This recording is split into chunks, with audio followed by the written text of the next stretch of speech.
Hello mes lapins, avant de continuer avec de nouvelles explorations d'expositions avec vous, j'ai eu envie, après vous avoir sondé sur Instagram, de vous présenter l'œuvre emblématique de Munch, Le Cri. Je n'avais pas abordé cette série d'œuvres dans ma vidéo sur l'exposition de Munch, qui est toujours disponible sur ma chaîne, et pour cause. Le but de cette exposition était de mettre à l'honneur tout le reste de son œuvre, qui est en général totalement éclipsé par ce fameux cri que nous connaissons tous, mais d'où nous ne connaissons pas forcément bien l'histoire ni les subtilités. C'est parti. Donc pour résumer rapidement au sujet de Munch, je le redis, il y a ma vidéo qui est dans ma barre d'infos si tu veux, eh bien Munch c'est un peintre et un graveur norvégien né en 1863 et mort en 1944 et qui est sans doute l'un des artistes les plus connus des pays scandinaves et qui est reconnu comme un des représentants extrêmement importants de la peinture expressionniste. Quand j'ai dit au tout début une série de peintures et pas une peinture, je ne me suis pas trompée puisqu'en effet il n'existe pas un cri mais 5, réalisés entre 1893 et 1910. Cette œuvre a été maintes fois reprise et détournée par d'autres artistes et un petit peu par tout le monde grâce à internet et ce truc merveilleux qu'on appelle des mèmes, mais il faut savoir que Munch lui-même s'était fait un plaisir d'en faire 4 autres versions. La première date de 1893 et qui est sans doute la plus connue, est peinte à la tempéra sur carton, soit une peinture dont le liant peut varier mais qui est souvent composée de jaune d'œuf. La deuxième est réalisée au pastel en 1893 également, la troisième en pastel sur carton en 1895, puis viennent une nouvelle version peinte à nouveau à la tempéra en 1910, et enfin on n'oublie pas cette superbe lithographie de 1895. La litho, c'est une technique d'impression qui exécute un dessin à l'envers avec une encre ou un crayon gras sur une pierre calcaire dont le grain naturel accroche le corps gras. Ouais, je sais, c'est pas simple comme définition. Et ensuite, on presse la feuille par-dessus et donc on imprime l'inverse de ce qui était. Bref, il faudrait une vidéo entière sur les techniques de gravure, c'est super passionnant mais ça fait un peu mal au cerveau et c'est un peu difficile, je trouve, à définir sans montrer en fait. Donc bref, si vous avez des potes qui sont graveurs, allez faire un tour dans leur atelier parce que c'est toujours super passionnant. Allez, on retourne sur Munch. Donc, voilà pour les détails des 5 versions. Et là, si tu te poses la question, mon petit lapin, de savoir pourquoi 5 versions, eh bien, petit 1, simplement parce que Munch a fait de nombreuses versions de ses thématiques préférées et pas uniquement pour le cri, ça j'ai déjà expliqué, il avait un petit côté un petit peu obsessionnel. Ensuite, il n'a pas laissé d'explications précises sur pourquoi il en avait fait 5, ou en tout cas, moi je les connais pas. Mais il faut aussi juste pas oublier que pour un artiste, l'exercice de reproduire différentes versions d'un même sujet est quelque chose d'extrêmement intéressant. Si jamais vous avez une pratique artistique, vous savez de quoi je parle. Allez, maintenant, c'est parti pour parler plus précisément de l'œuvre en elle-même. Donc, pour comprendre celle-ci, il est assez important de faire parler un peu notre côté voyeur et de nous pencher sur certains aspects de la vie privée du peintre. Je suis pas fan de ça, mais il y a des fois où ça permet de mieux comprendre. Donc, en premier lieu, faut avoir connaissance de cette confrontation brutale qu'il a eue très jeune avec la maladie et la mort, puisque sa mère et l'une de ses sœurs ont été emportées par la maladie et sont décédées alors qu'il n'était qu'enfant, et qu'il en a développé et gardé une peur et un stress assez important à ce sujet.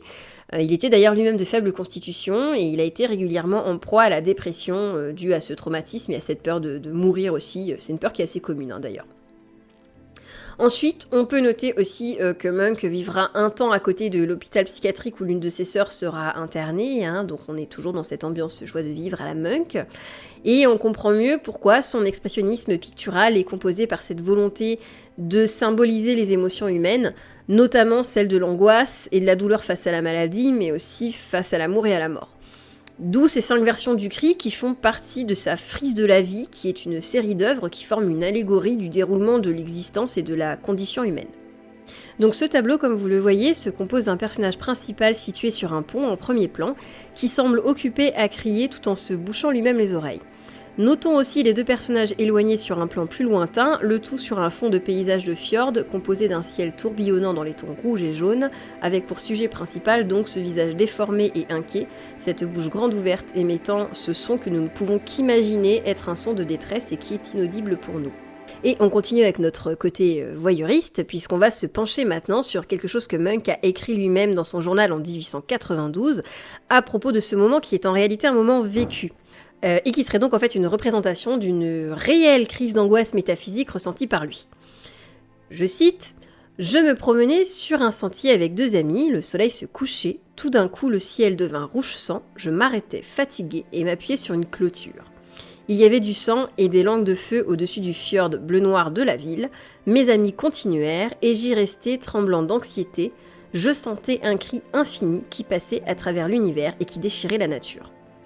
Donc, selon ces écrits, ce cri infini, fantasmagorique et non réel, lié à un sentiment éprouvé par Munch ce jour-là, et composé de frayeur et de sa propre angoisse existentielle, serait en fait une expression de son impuissance face à une nature impressionnante et dérangeante et sur laquelle l'humanité n'a pas de prise. Intéressons-nous maintenant à ce ciel perçu par Munch comme étant d'un rouge sanguinolent. Des astrophysiciens américains avancent une explication scientifique à ce ciel rouge sang. En effet, le 27 août 1883, un volcan nommé Krakatoa, situé en Indonésie, serait rentré dans une de ses plus grosses éruptions jamais connues, et ses cendres volcaniques se seraient déversées dans l'atmosphère, se répandant un peu partout dans le monde, notamment au nord de l'Europe, et seraient ainsi à l'origine de couchers de soleil rougeoyants, dont Munch a peut-être été le témoin. Donc ce ciel apocalyptique lui aurait déclenché des émotions fortes qu'il aurait utilisées 10 ans plus tard dans ce tableau, utilisant ces teintes rouges flamboyantes, se prêtant ainsi à l'illustration de l'allégorie de la douleur et de l'angoisse. Donc il est possible que Munch, effectivement, comme il le dit dans son journal, donc en 1892, ait eu une émotion forte un jour où il y avait un coucher de soleil particulièrement rouge, mais qu'en fait tout ça renverrait peut-être un ciel encore plus impressionnant qu'il aurait donc vu presque 10 ans plus tôt. Continuons maintenant avec le personnage principal du tableau, cet être assez étrange, sans cheveux, au visage émacié, presque déshumanisé et qui est censé être Munch. En 1978, l'historien de l'art Robert Rosenblum avance une hypothèse intéressante à ce propos.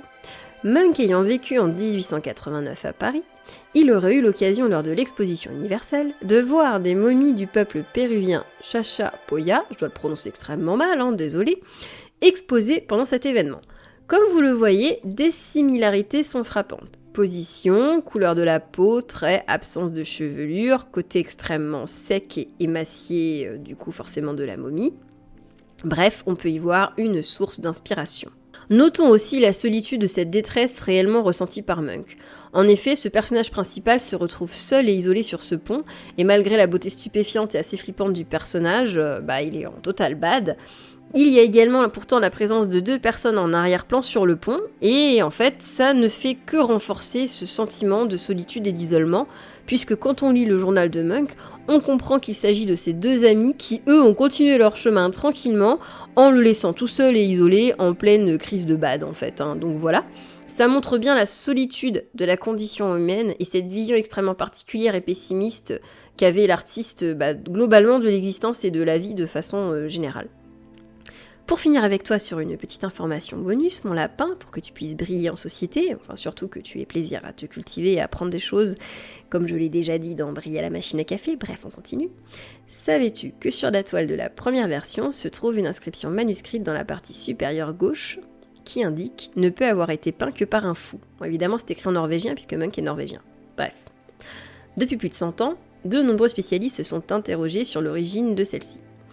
Or, il se trouve que la directrice du Nasjonalmuseet, donc le musée national de Norvège, a annoncé après analyse, le lundi 22 février 2021, que ce mystérieux auteur vandale qui a inscrit cette phrase traitant ainsi cet artiste exceptionnel expressionniste de fou, n'était vraisemblablement que l'artiste lui-même.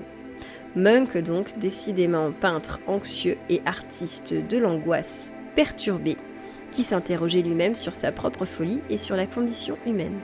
J'espère que ce petit focus vous aura plu. Normalement, la semaine prochaine, on repart sur des visites d'exposition. J'hésite encore un peu si je vais vous parler sur les choses qui sont actuellement exposées au Louvre sur la nature morte, ou bien si je vais vous parler de Rosa Bonheur à Orsay. Suspense, on verra bien d'ici là ce que j'ai décidé de faire. Je te souhaite une bonne semaine, un bon week-end, et si tu te cherches des idées de sorties culturelles à Paris, eh bien n'hésite pas à aller voir mes vidéos.